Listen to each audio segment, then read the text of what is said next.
Thank you all for being here today. I want to welcome you to session 4 officially. And so we're more than halfway through our time together, which is hard to believe. Time is flying. Today, we're going to be going deeper into social, specifically LinkedIn. I mentioned that last week when we were looking at the marketing workflow that I was training you on last week. And so we're going to spend this week and a bit of next week as well going more deeply into LinkedIn. And one thing that's really helpful for folks, you look at the screen, this is a good representation of what I want you to have ready for next week. Next week's class, when we continue to go into LinkedIn, there's going to be some very specific strategies that I want to train you on with respect to your LinkedIn profile that many of the preceding students who have gone through this class have said, look, it's great if we have 2 monitors, one for LinkedIn and one for Zoom. So we'll send some reminders to you, but just so you can put that in your head, I don't know if that's how you normally work, but it's helpful in the next session to be able to put Zoom on one side and to put LinkedIn on another, or have another device like a phone or maybe your iPad or something where you can do both, because we're going to get pretty hands-on and there are going to be things that you might want to check out in your profile in real time as we're going through the lesson. So Jessica and Mike will remind you of that in advance of next week's class, and you'll have some time at the very beginning to get that set up as well. Now,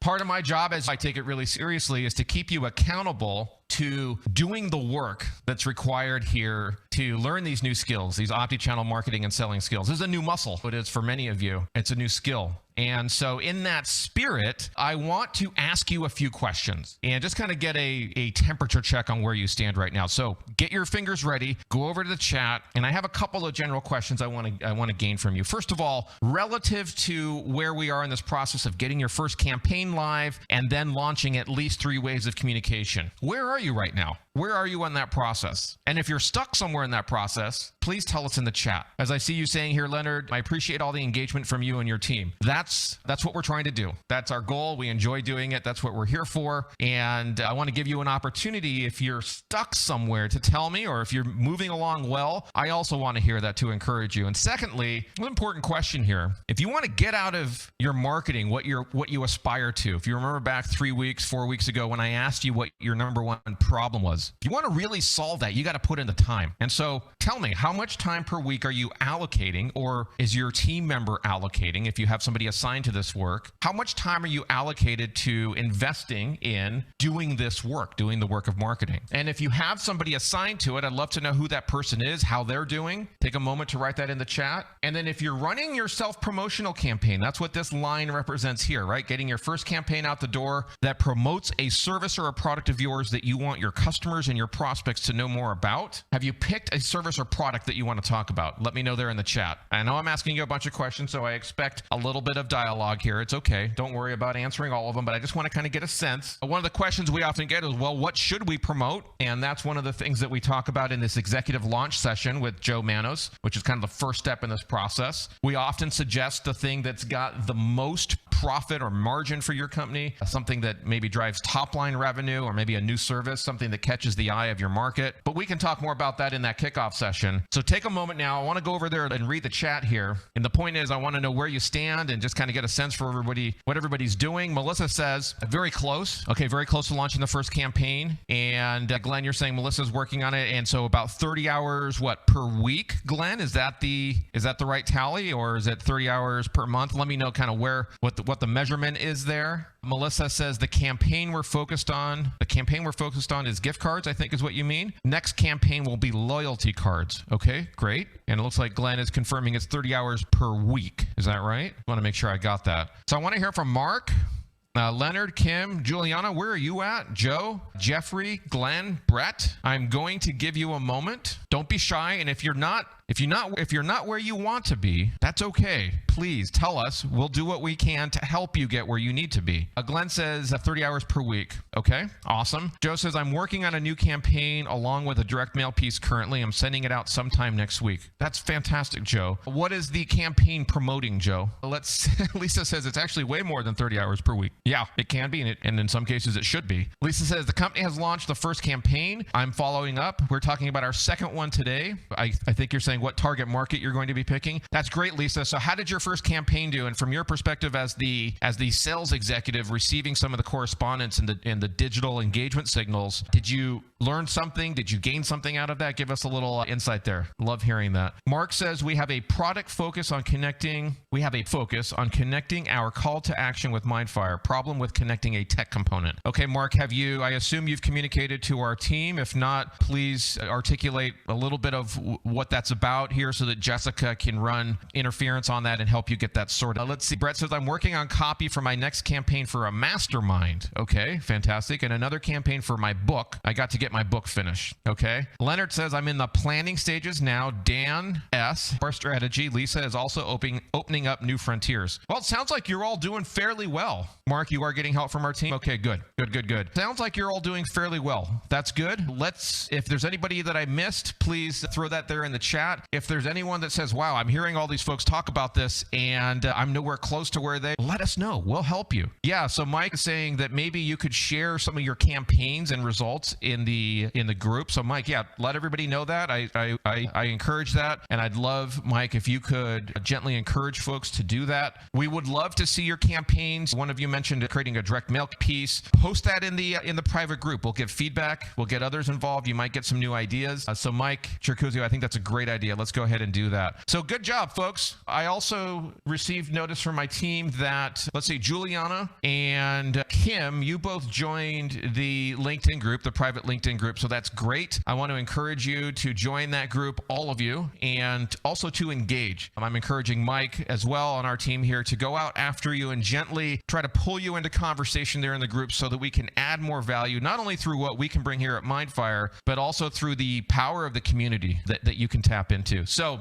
good job. Let's keep going. I'm going to do a quick, very, very quick recap of where we've been. We're more than 50% of the way through this course, as I mentioned a few moments ago. And my goal is to always kind of give you the context for where we are in class, right? I'm really big on giving context because a lot can happen in the span of a week. And so I'm going to start just kind of laying the land from the 50,000 foot perspective where we've been. We talked about in week 1, the whole OptiChannel philosophy. And on top of that, we then layered on this notion of the blue ocean framework, which helps you position yourself in a way that differentiates you from the competition. Last week, if you recall, look at the screen here, we created a workflow and learned how to find and share content in the context of this workflow to begin to siphon leads for your organization. That's what we've covered so far. And today, what we're going to do, today's focus is on a very specific way that you can create content, more content that you can push out into the world using these frameworks that I've shown you, and specifically do that in a way that's interesting to your target market, to your target groups of customers or clients, prospects that you want to go after. And when I talk about this today, I'm going to be talking about it through the lens of posting on LinkedIn. And when I say posting, I'll show you what I mean. That's both organic, meaning free, you don't have to pay for anything, as well as the strategy that I'm about to show you today can also be used for paid ads. Okay, that's a really powerful facet to LinkedIn that we're going to touch on today as well. So just to remind you what we did last week and then help you understand how today's material will augment this. Last week, I showed you a couple of steps towards finding content that's likely engaging for your target market, right? So step 1 was to enter in your parameters into the MindFire software. Step 2, I showed you how the software then returns content and shows you the engagement signals and then gives you an option to be able to add what we call the call to action overlay on top of that piece of content so that readers of that content can then click over and engage with you in a campaign. And I showed you how you can use MindFire to drive traffic to that campaign and how you set up a capture lead campaign to then siphon the engagement from those that are reading and engaging with that content, right? That's what we covered last week. So the MindFire software helps you do all of that. And I showed you how this workflow, which is what I'm pulling up here on the screen right now, is a fairly common workflow for creating campaigns that output leads and engagement that we're all looking for. Today, we're going to put our focus on this right here. This part of it, social, okay, in the lower left-hand corner. And so if you take notes, get ready. This is an action-packed session today. There's a lot that I want to cover. And folks often say that this is one of the most informative sessions. So we're going to probably go about 70 minutes. If you have to leave early, you'll get the recording as always. But get ready. Let's jump in. I'm going to take just a brief moment to see if you have any questions about what we covered last week. If there's anything bugging you in your head that you need to clear out of the way before we go into the new material, Let me know if you're ready, though. If there's no questions and you're ready, give me an X in the chat so you're all good to go. Give me the X. I want to make sure there's nothing hanging in your heads there that you need answered before we move on. All right, looks like I'm mostly seeing X's here. I see Lisa asking a question, difference between a non-opener and a non-clicker. Okay, good question. Any other questions on this workflow? I'll come back to it. Let me know if you have any other questions. So let's see. Lisa asked the question here in the workflow, what is a non-opener? So that's somebody for whom we have not detected that they actually opened the email. Now, the way we do that without going into all of the technical details is there's an image embedded in that email. And so when somebody opens that email on their device, Lisa, that image gets loaded from the server, and that's the signal that we're looking at to understand that they opened that email. Okay, that's generally speaking how that's done. However, some email clients and some people are looking at your emails without internet connection or with blockers that block that kind of activity, that kind of loading of an external image. Things like that can sometimes interrupt that. And so you can't be 100% certain that 100% of the people who opened your email. It's never completely true to life. That's the case everywhere. So the reason why we say non-openers is that these are the people that we know for a fact haven't opened the email by virtue of what I just described to you. But sometimes you do have people who open the email but don't click on it. Okay, so they open the email. We may or may not get notified here, right? But they may open the email and not click on the link inside of the email that takes them to that piece of content. So this first follow-up touch where it says email to here are to the people who didn't open. And again, it's not always 100%, but the vast majority of these people we know didn't open their email. And then if you wait again another few days, the people may have opened or may not have opened, either way, but we know for sure that they didn't click the button to go through to the content. Does that make sense? So that's the difference between an opener and a non-clicker. I'm trying to give you the details there so you understand exactly what it is. It says, do settings that stop image loading skew that results? Yeah, Joe, exactly.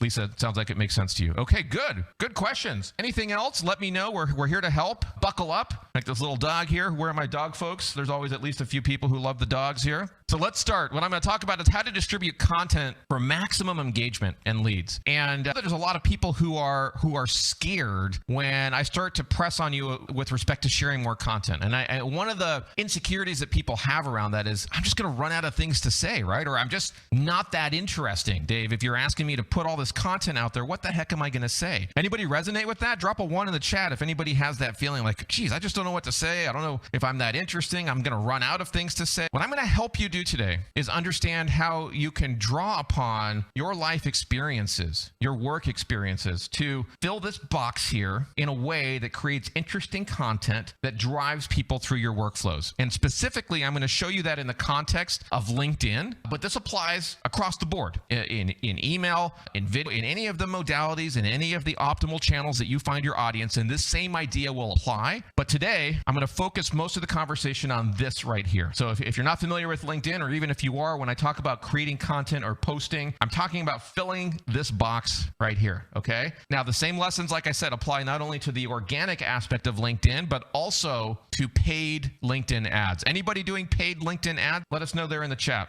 Let us know if you're doing that, because this also applies there. There's a lot of different people here with us today, so suspect that maybe there's 1 or 2 of you thinking, shoot, what? Pushing out content, marketing isn't really part of my job, Dave, so I'm not sure why this is important to me. I want to share with you something that I picked up from another Dave Packard from HP. Dave said, marketing is too important to be left to the marketing department. And what I think that means for the business owners here is to really think about what I'm about to share with you here and the model that I'm going to give you, and try to remind yourself of the paramount importance that marketing is to growing your organization and achieving the objectives that you have for your company. For the salespeople here, the sales executives, you don't have to leave your destiny in the hands of marketing. There's a classic pointing of fingers between sales and marketing, right? Take charge of your own destiny with this, what you have here in your hands and the MindFire software that you have access to. There's no shortage of ways that you can drive meaningful pipeline and opportunities for yourself. Even if you're not in any of the areas of the organization, sales or marketing, that are talking with customers. Let's say you're in production of some sort, or you're involved in something behind the scenes where you think, shoot, I don't talk to customers that much. I don't talk to prospects that much. Your unique insights could still be very useful to the market. Your unique perspective could still be very, very useful. I'm going to show you what I mean by that as we go deeper here. And that's why I say marketing is so important. You just can't leave it to the marketing team, okay? So that's kind of the thought that I want you to start with here, is this is a really, really important task regardless of where you find yourself in the organization. As I mentioned, the insecurity that pops up for many people is I just don't know what to say. Dave, you've shown me how to use MindFire to find good content, right? And I get that. But what if I want to talk about myself? Eventually, people are going to think that I'm just promoting me too much. I'm just talking about us too much. How do I say something that's actually going to get the attention of my target market? And so that's the framework that I want to share with you here. Reorient yourself to a way of thinking that's going to help you do this. Whether it's in a post, in an email, in a tweet, in a video, it gives you a way to be interesting to different pockets of people and pull them to you. Here it is on the screen. Okay, I'm going to walk you through it. There's a geeky name for it, the orthogonal 5. You can shorten that to the top 5. Here's how it works. Imagine for a moment that this box here, see this box here? Imagine that this represents your business, your product, the service that you offer, the mission that you want to communicate to the world, the platform on which you speak from, okay? It's the thing that you want to get out there into the world, right? At the intersection of whatever that is that you're trying to get out there into the world are personal interests, personal passions that intersect that provide you with a virtually unlimited amount of content that you can create that's going to garner the attention of your market, different pockets of your market. So what I mean by that is, let's imagine that these vertical boxes are different passions of yours, things that if you and I were to sit down together at dinner, you could talk about for an hour. You could talk about for 30 minutes with no problem. Things that you would be hesitant to say, yeah, I can speak to that topic because it's something I enjoy talking about, right? What I'm suggesting you need to do is come up with the top 5 areas of interest. This is one of the exercises we take our clients through. Mike, we did this with the folks that the account that you work on. I want you to identify for yourself, what are these things that would be at the intersection or that you could interact with your product or service? Now, if you're wondering, how do I do that? What do I say? What do you mean by intersect? I'll show you in a moment. But I want you just right now to think about, what could these 5 things be for you? Now, whenever I talk about this, especially back when I would be speaking in front of people, I would often get uncomfortable looks from the audience, at least from a few people. And I could tell that they were thinking, man, I don't want to share about my personal life. I don't want to share my kids, my family, my things that go on at home. It makes me uncomfortable. Or sometimes they'd say, well, what does that even do for my business? And so let me just tell you what it does. And I'm not trying to convince you that you should if you're uncomfortable with it. I just want you to understand the potential of sharing through your life and how that can drive meaningful business results, conversations, leads, opportunities, and sales for your business. So if you look here at the screen, right, this is my Facebook page, okay? Why do I show my kids? Why do I talk about my kids? Why do I do stories? Why share like this, right? What the heck does it do? Let me explain it to you. For me, it goes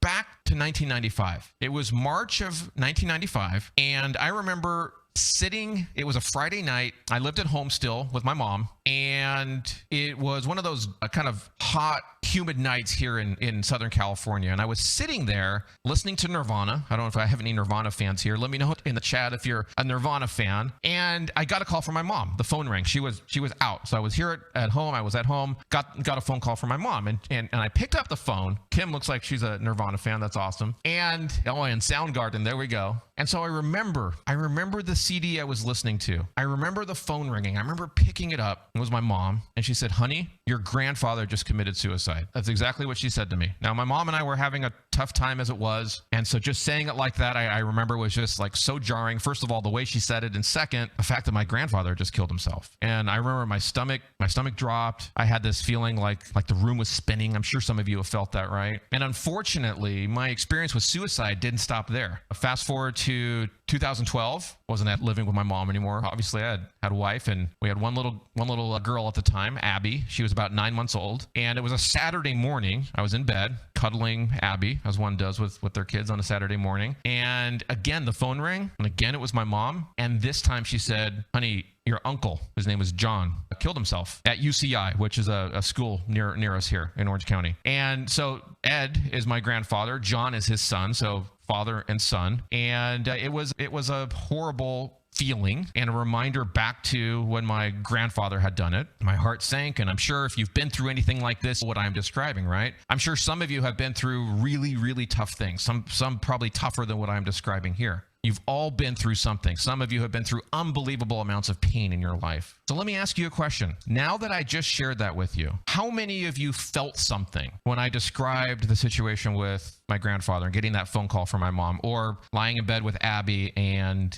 getting the call about John? How many of you felt something there? How many of you felt a little bit closer to me? Maybe you've had something like that happen in your life. Maybe a suicide in your family, heartbreak. Maybe you've had paralyzing fear or anxiety or depression. All of these things that hit me after those experiences, right? By me sharing that, maybe, and we have a small room here. Usually when I'm in front of a large audience, there's at least one person who's experienced suicide in their family, right? By me sharing that, maybe you felt just a tiny bit more connected with me, right? And I don't do that to manipulate your feelings. I do that because I believe it's important to talk about these kinds of things in general. But second, because it connects us at a deep, emotional, human level. And I believe what I'm humbly submitting to you is that when we do this, it connects us to our clients and to our market in a way that a press release with all the mumbo jumbo that the team copied from the last press release and pasted into the next one, it does it in a way that stuff just cannot. And so that's why when I talk about this orthogonal 5 model, that's why it has so much power. So for example,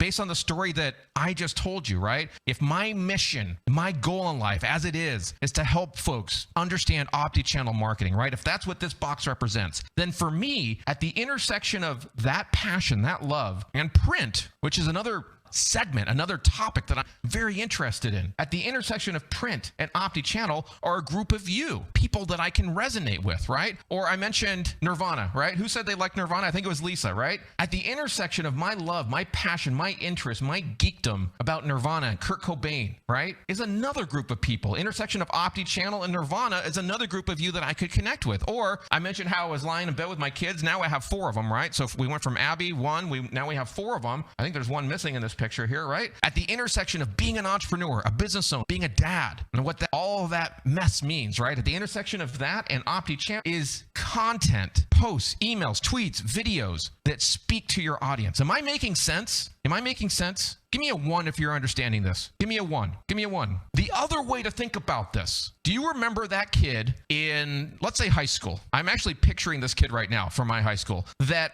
only talked about one thing. He was, or she was, monothematic in what they talked about. You would talk to them, they would start on that one topic, that's all they talked about, and a few seconds in, you were like, oh my gosh, again, here we go, right? If you don't remember that kid, that might have been you. I don't want you to be that kid. When that's all we do, when we talk about our service and product and we talk about me, and we push all of that out in our marketing and our communications, we become monothematic. What I'm suggesting to you is if you think about what you're doing in this way, good things will happen. Messages come in, people asking you to talk. People saying, hey, you touched me. What you said caught my attention. I'd love to talk. These are the things that happen. I mentioned that I have an interest in print, right? We're not printers. We service printers. But I get frequently, often, requests for print jobs, right? Why do you think that is? It's because I talk about print and the intersection of OptiChannel, and I'm vocal and I share from my life. Things like this come in. I pass them on to folks like you, right? So if these things aren't happening to you, I want you to think about, could it be that you're not sharing in this way? When you do these things, you're going to get folks asking you to be on a podcast, right? They might want to interview you, which is great PR, great way to get your name out there. Maybe a magazine interview. Folks are going to ask you to write for their publications. Maybe they want you to be on a webinar. These are the kinds of things that start to come your way when you do this. You'll know you're touching your audience, your market, when this stuff starts to happen. They'll ask you to speak, maybe at a conference. You're going to get all sorts of investment opportunities, folks coming your way saying, hey, do you want to partner on this? Not all of these things necessarily are things that you have to do, right? And you're going to get people asking you to provide quotes on jobs that they want you to fulfill. I can't tell you how rewarding it becomes when you start to hear things like, hey, I've been following you for a while. You remember that video you did on XYZ? That caught my eye. I want to buy your stuff.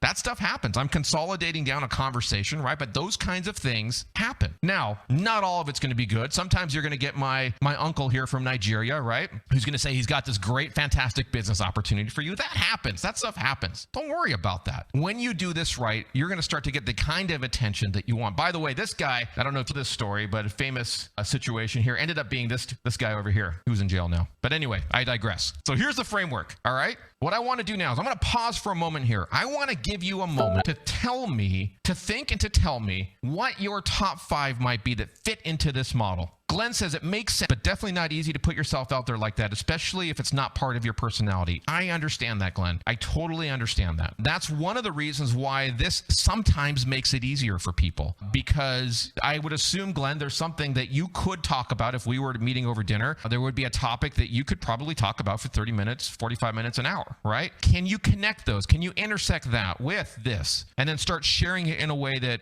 over time, gradually, you become more comfortable? So folks, tell me, what are these 5 for you? I want to hear from Andy, from Brett. We've got David here, Glenn, Jeffrey, Joe, Juliana. Love to hear what yours are. Kim, Leonard, Lisa. I'm going to pause. If you can't think of 5 right now, that's okay. Just give me the first few that come to mind or the candidates that you're thinking of. I'm going to read a few of those off, and I'm very curious. I always like to see what people say here. So we've got Brett, who has given me 7. Overachiever here, Brett. Faith, family and pets, business growth, real estate investing, Starbucks, road trips, and orchids. Fascinating. Lisa says travel, family, and live music. Jeffrey says faith, parenting, health and fitness, travel, and environment. So I'm resonating with some of you here, even though it's just a short little description there. Some of these things are things that I'm also very interested in. Electric cars, says Glenn, environmental issues, sustainable living, recycling, sustainable agriculture, bird feeders, interesting, and gardening. Kim, faith. Wow, you see how much faith has come up? Print, serving, family, music, and learning. What kind of music, Kim? What kind of music? Mark says, doing the work to being a kinder man. Oh, that's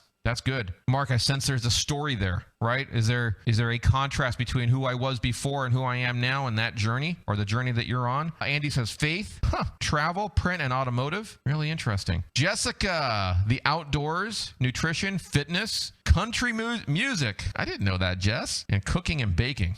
That's good. Joe says history, environment, travel, and cooking. Leonard says faith, Villanova basketball, live music, Shiba Inus. Forgive me if I'm pronouncing that incorrectly. Rowing and NCAA stats. Okay. So you see, folks, there's some common threads here, right, between all of you, that if you have any doubt in your mind around how this works or why this would work, you can start to see now that those common threads unite us, right? And they also will do that between you and your market, you and your clients. The other reason, if you're data minded and you need that little push to understand why this is so important, I share this stat all the time, and this comes specifically from LinkedIn. Less than 1% of people on LinkedIn are sharing content, which means that the vast majority are simply consuming it. So when your company, when you as a business leader, when you as the salesperson, when you in marketing start to share content in the ways that I'm describing to you, you're feeding the algorithm. You're feeding a very hungry machine that's looking for more content, that needs this output. And this comes, when you do it right, a competitive advantage that helps you sell more stuff, more of the thing that you want to get out into the world. So let me show you now, with that framework in mind, let me show you some of the very specific tactics to help you do this, okay? I'm going to see if any other, let's see, Mike said that classic VWs, music, photography, and writing are his passions. I asked Kim what kind of music. She says all kinds of music, anything that makes me feel. Oh, that resonates with me. Yep. Went to a lot of concerts in the 80s and 90s. Yeah, that feeling aspect is why Nirvana was so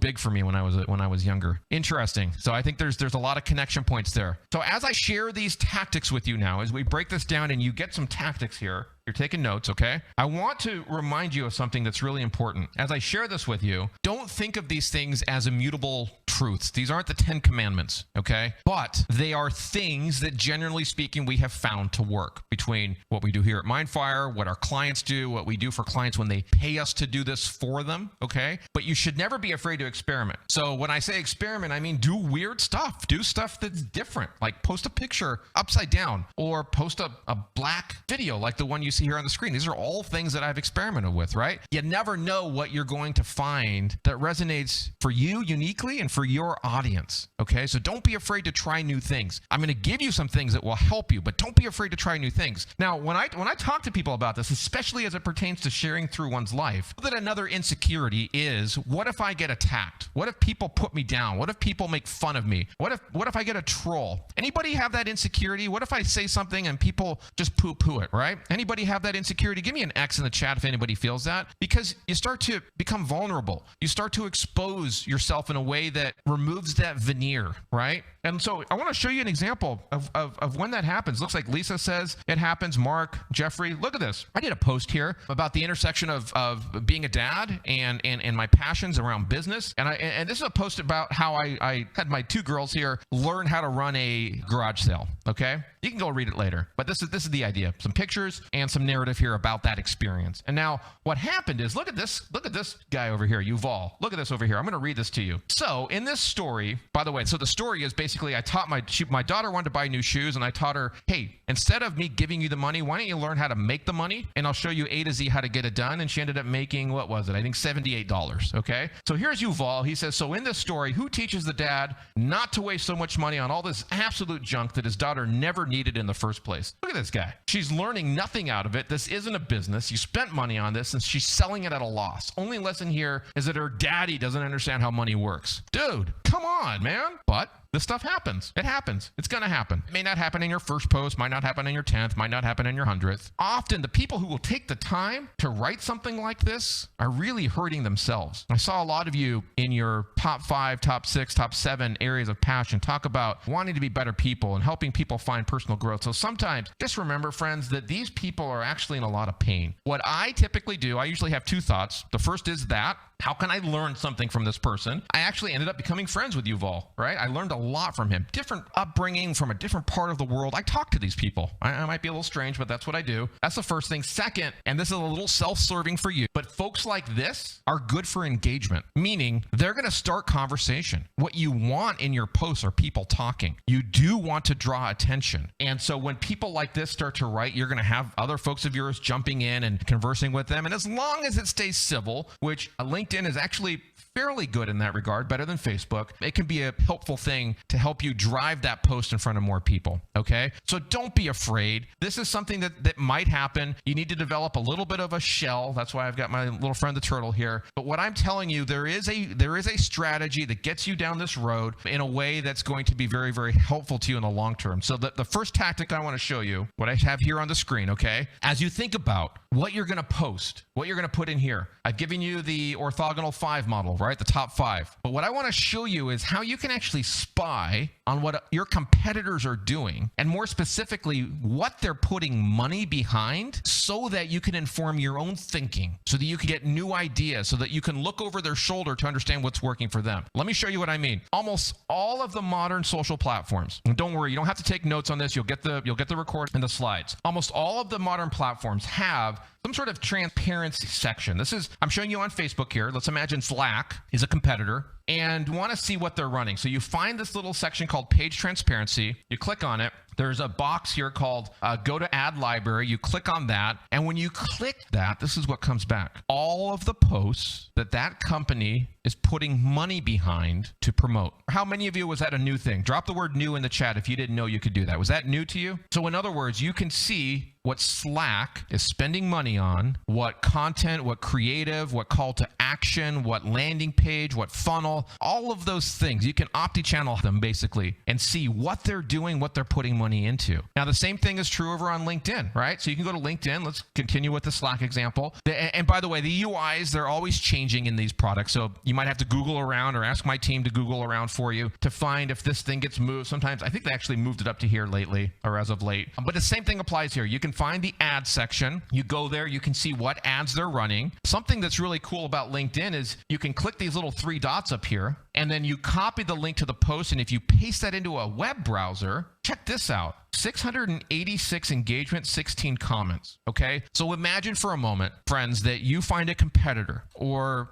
a vendor to the market that you serve where their clients are like perfect clients for you, right? You can go in and see who these people are. You can basically piggyback on top of their ad spend. So not only are you learning what kind of content is working for them, but you can go find out who those people are. And see these 16 comments? Nothing stops you from plopping yourself down at that table, at that virtual table, and engaging in conversation with these people. Does that make sense? Give me an X in the chat if you just got that. Hopefully that was an unlock for some of you. The same thing is true, my friends, over on Twitter. Most of the modern platforms, like I said, give you the ability. Here's Twitter. You can find the Slack page for Twitter. They have these little promoted designations here in their transparency center, and you can do the same thing there, okay? It is huge. Leonard says huge. So this was new for Glenn, new for Kim. Good. So that's the first strategy. Use this transparency that the social networks give you to, number one, go see what they're posting and learn from that. Number two, engage yourself in those conversations. Sit down at the table, inside of the virtual table in that post, start to have conversations, message those people. Does that make sense? Number two, second one of the insecurities a lot of people have, especially when I say go create content, is they say, well, all right, so you've given me some hints around what to see, how to see what other people are doing. You've given me some hints around the top 5 models so I can share through my life experience. But when I sit down to write something, what do I say? How do I say it, right? Anybody have that insecurity? Let me know in the chat. Anybody feel that? When you sit down in front of this box right here, what are you going to do? What are you going to talk about? How are you going to do that? So let me give you some tips around how to write for what I call engagement. This is a key here, folks. When you're posting on, let's say, Facebook, right, and you want to share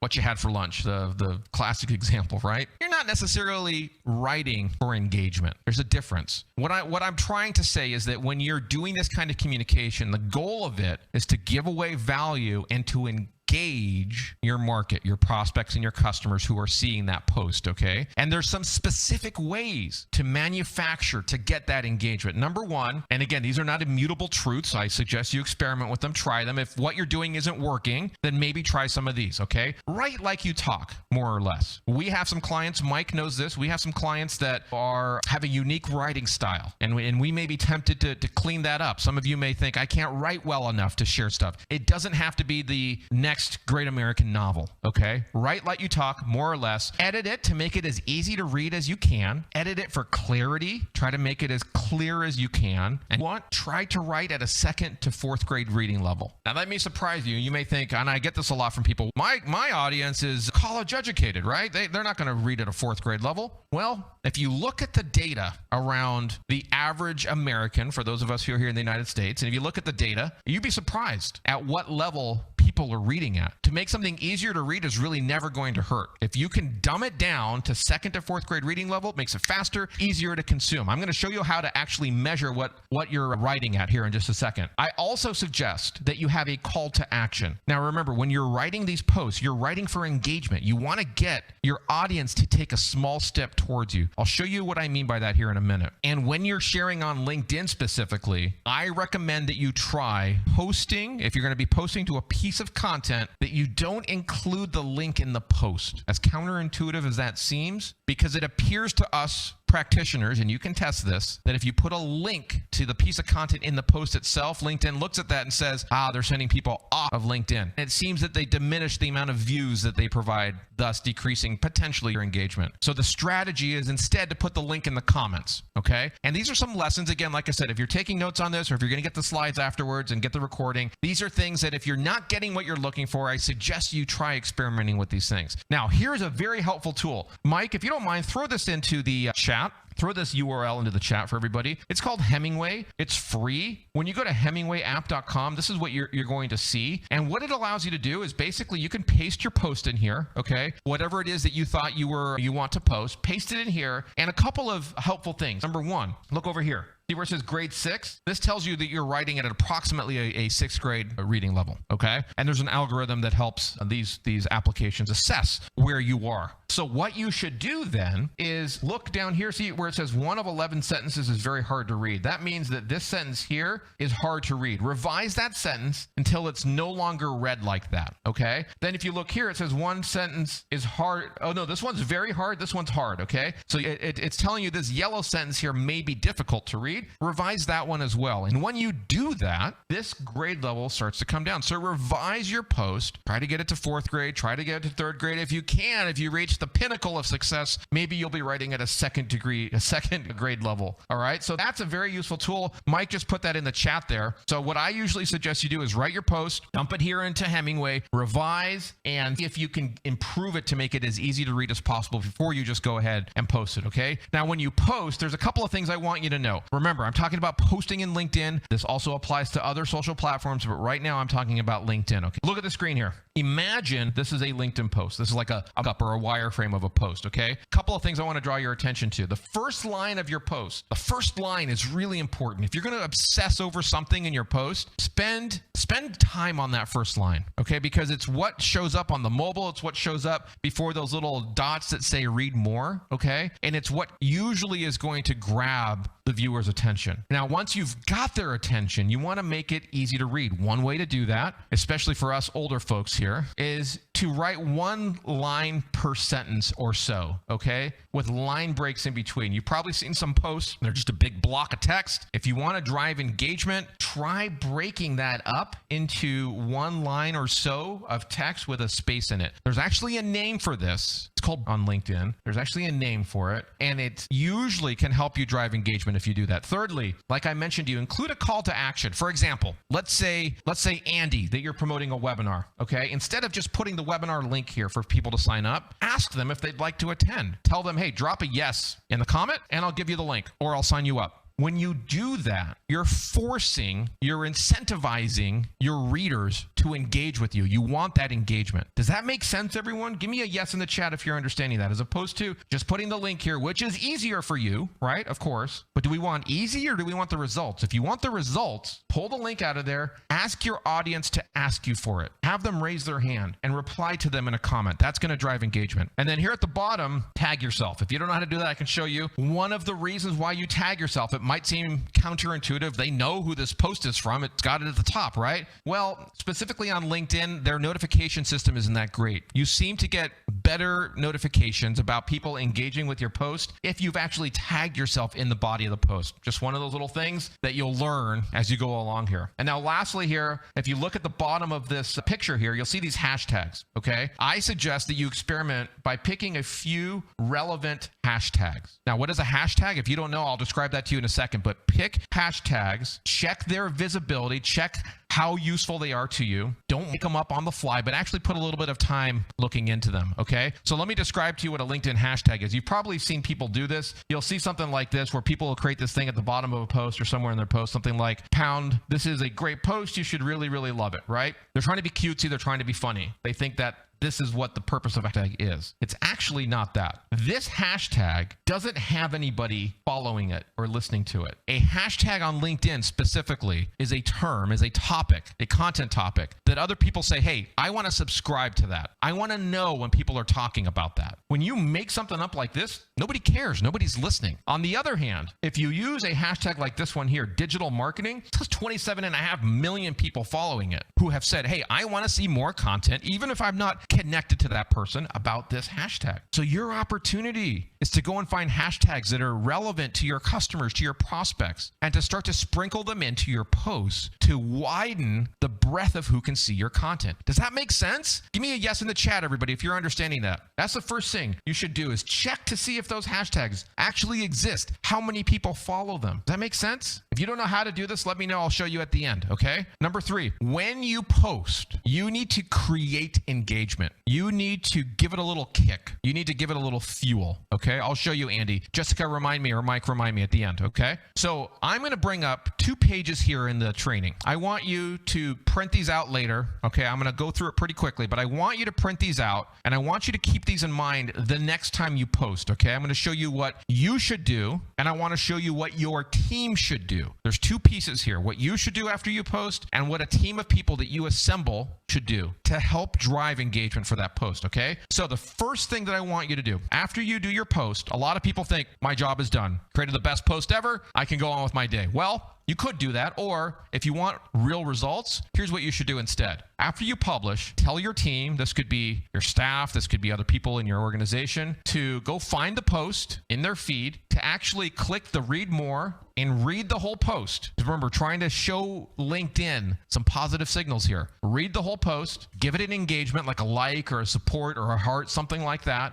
and comment. It's really important that you drop a comment. You ask your team to do this, okay? Usually asking another question or adding on some additional value is very good, very helpful. And if you can, tag somebody, tag a client, tag a prospect into the conversation, bring them to that virtual networking table to talk about that topic. You see what I'm saying? Fifthly, have your team reply to at least one or two other people in that post. And it can be something like giving some insight to them, asking them a question, or at worst, just saying thank you for leaving that comment. Do you see what I'm saying here? So you post it and you ask a team of people that you assemble, a group of small, this could be 3, 4, 5 people that you pull together and say, hey, I just posted. Can you go take a look, right? And this is a group of people that you want to mutually support. If they're going to be doing the same thing on LinkedIn, you support them as well. Okay, so that's what your team should do. Secondly, here's what you should do. A few times throughout the day, go in and make sure you acknowledge all of the people who have replied to you by liking their reply. Look, if you're only getting 1 or 2 comments right now, this is not a big deal, okay? There should be no excuses around, oh my gosh, how much time is this going to take me? It doesn't take any time at all, okay? Go and like the replies. Secondly, reply to everybody who took a moment to actually drop something on your post, okay? I can't tell you how many times I see folks who complain LinkedIn doesn't work, who complain that OptiChannel,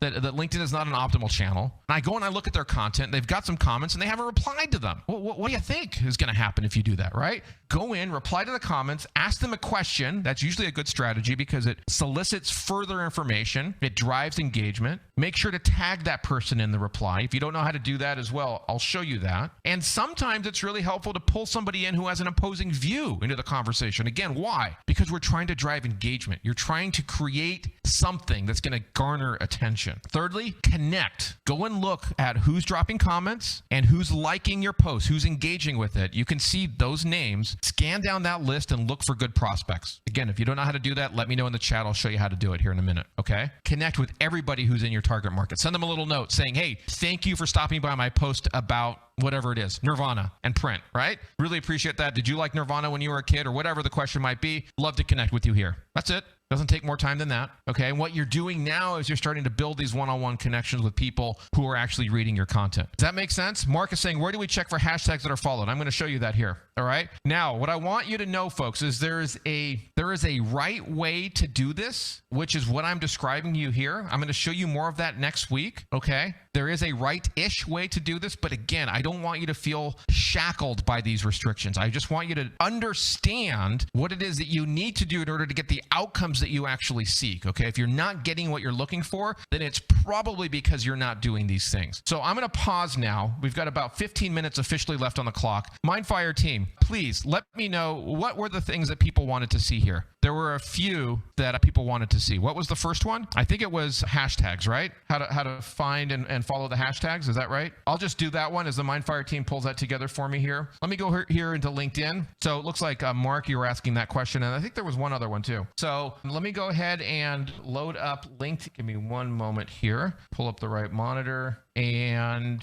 here we go. Where's my big old head? Here we are. Okay, so I'm in LinkedIn, logged here into LinkedIn. When you come up here to the top left, you will see this search box here. Give me a hashtag, folks, that you would be interested in researching, something you want to know if it exists. I'll take the first one I see. And then I see Lisa also saying, where and how do you tag yourself? Okay, perfect. Yep, I'll do that one too. Okay, anybody have a hashtag? Throw a hash at me here. First one, I'll throw it in here for you so you can see how this works. No hashtags? All right, I'll show you guys one here then. I'm going to do, let's say direct mail, okay?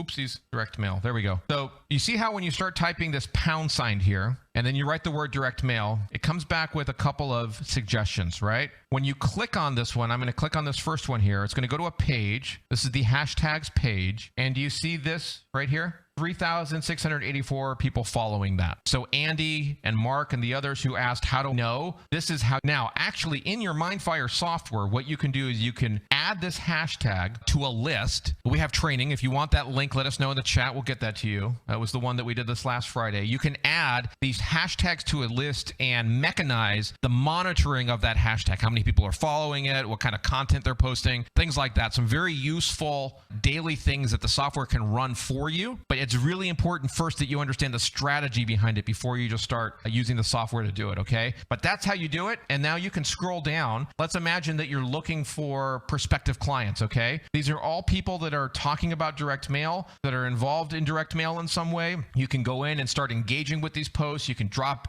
in on their conversations, right? And you can see who's engaging there. There's so many opportunities here, folks, for you to join into conversations with people who are talking about the stuff that matters to you, okay? That's how you check hashtags. Okay, so let's do the tagging now. Let me know if anybody has any questions about hashtags. That was the first one. When you tag yourself, it's the same process for when you tag somebody else as well. But let's imagine I created an incredible post here. Once upon a time, right? Some great opening line. At the bottom, I usually tag myself by doing this. You type the @ sign, see that right there? And then just start typing your name, and you'll see this list that appears. Move your mouse over your name, click it, and now you have yourself tagged. You see how it looks different than this text here? See how it's bolded? That indicates to you that it's activated as a tag, as a link. Does that make sense? The same thing is true when you are commenting and engaging with people in your thread, in your post, okay? Type the @ sign. I'll do it again. And let's say I wanted to tag this guy here. Right? I just click on his name. Now that's a tag. Does that make sense? I'm not going to publish that one. I'm going to discard. That makes sense, but why do I want to tag myself? Yeah. In the context of a post here,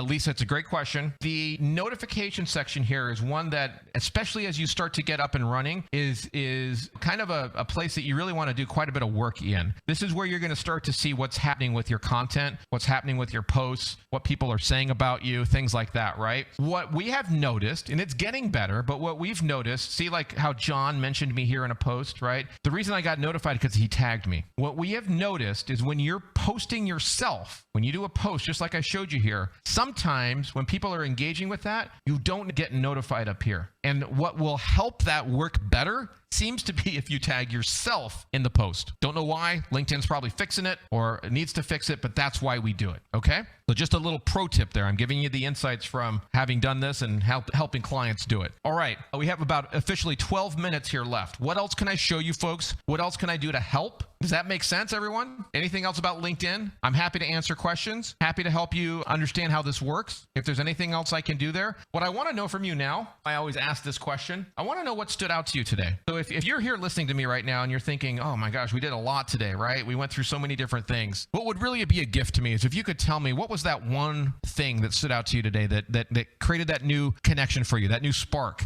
What was it? Let me know in the chat there. What was it that connected with you today? Mike, let me know while you're putting the link there for the meeting. Am I forgetting something that folks should do there? Let me know. Brett is saying the posting anatomy. Okay, good, Brett. I encourage you, get the slides from the team here, get the recording, go through that again, and try it. Sometimes it's going to feel different. It's going to feel awkward. It's going to feel confusing maybe at first, okay? That's good. That means you're learning something new, right? If you knew this stuff, you'd probably already be doing it. So I'm glad that was helpful. Leonard says insight into how to see paid ads in Facebook and LinkedIn. Great. So Leonard, again, two very important things there. Number one, see what companies are putting their money into. Generally speaking, not all, generally, companies put their money behind things that work. And so this gives you some very valuable insight. Secondly, sit down at the conversation, especially if those are competitors or vendors who service the same types of customers in your market. Or what if they're clients? Go sit down at the post that they're doing, right? I'm glad that was helpful. Glenn says, thanks, Dave. Was all good. Another great presentation. Andy says, how to enhance my LinkedIn post to increase views and likes. I'm glad that was helpful. Lisa says, I agree with Leonard. Can you show Facebook again? Yes, I can. Jeffrey says, broetry. Okay, good. So I'm gonna scroll back here. Let me pull that off the screen so it doesn't make anybody too dizzy here. So here's Facebook. And again, folks, you can Google around, or you can ask my team to help you, or you can find it on Facebook. They do move around from time to time. So you can even see from when I took the snapshot, Facebook probably looks a little bit different for you now. But you go to the company page, you go to, like, let's say Slack. Okay, Lisa? Same thing Leonard was talking about. You go to their page, and you need to find the area where it says something like page transparency. You need to find something that looks like this. When you click the see more on that, you're going to find an option there that says go to ad library. And when you go there, that's when you're going to see this. Okay? Does that make sense? So Jeffrey, broetry is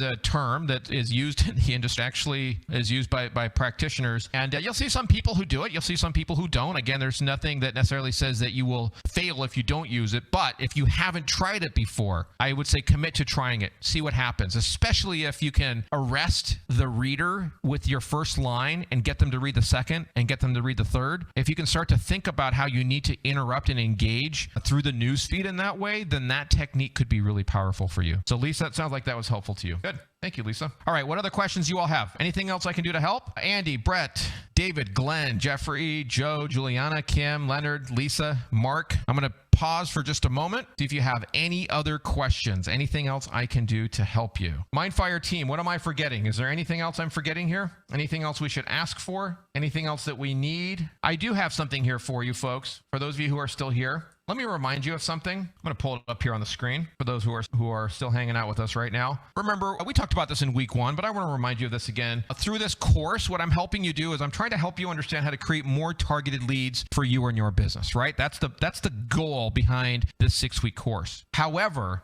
I want some of you to think about how, as a service provider, so a print company, an agency, digital marketing services company, how you can take what you're learning here and wrap it around the services that you're offering your clients so that you can sell and deliver these kinds of campaigns like the ones I'm teaching you how to build, to sell those to your clients to increase your sales, to create a new product, a new service that you can offer your market. Okay, we've talked about this a little bit, but I want to remind you that as part of your MindFire subscription, you have your account where you can do everything that I'm talking to you about, but you can also create sub-accounts for each of your clients. Do you follow me there? Give me a 1 in the chat if you understand this. What I'm saying is you can go in and create a sub-account beneath you for your clients, and that houses the campaigns that you run for those clients. The opportunity for you, some of you who decide to do this, is now you can start to sell contracts where you service and support clients using this kind of technology. So I just want to make sure you're clear on that. See this being used for all sorts of different industries: higher education, automotive,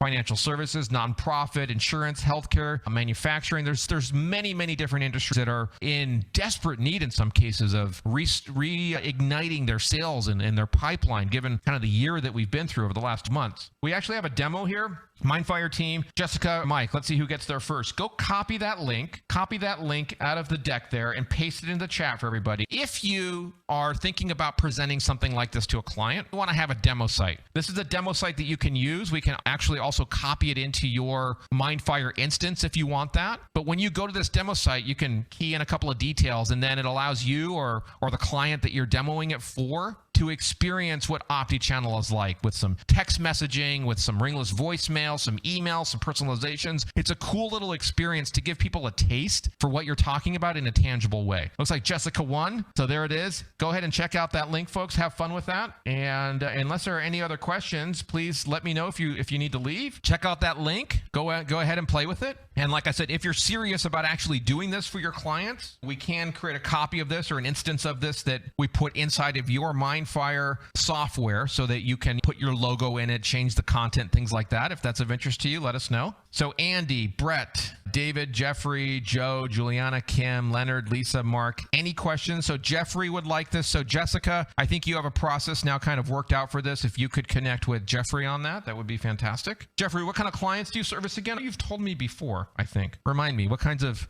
clients do you service? Anybody else? Any other questions? You're welcome, Joe. Thank you. Jeffrey says all across the board. Okay, cool. Awesome. Any other questions? Kim says, very helpful, always thought-provoking. Thank you very much and have an amazing day. Well, thank you, Kim. I'm glad it's thought-provoking. I'm glad it's helpful to you. And I hope that you continue to get the results that you're looking for and the results that you deserve. So thank you for being here and for always being interactive in class. It's really, really fun. All right, anybody else? If you need to leave, please say goodbye. Just say, see you next week, something like that, so you're leaving. Anybody else? I still see Mark here, Leonard here, Kim, Jeffrey, Brett. See ya, Alex. Brett says, thank you, David. See you next week. Brett, thanks, my friend. See you next week. Jeffrey, same to you. Have a great day. MindFire team, he says. We will. Andy, see you next week. See you in the LinkedIn private group there. Mike, please get people engaged there. Get some examples, some of these campaigns that people are doing. Would love to see them in there. Cheers, Mark. We'll see you later. All right, folks, I think that's it for today. Thank you for your time today. Have a great rest of the day. Bye-bye.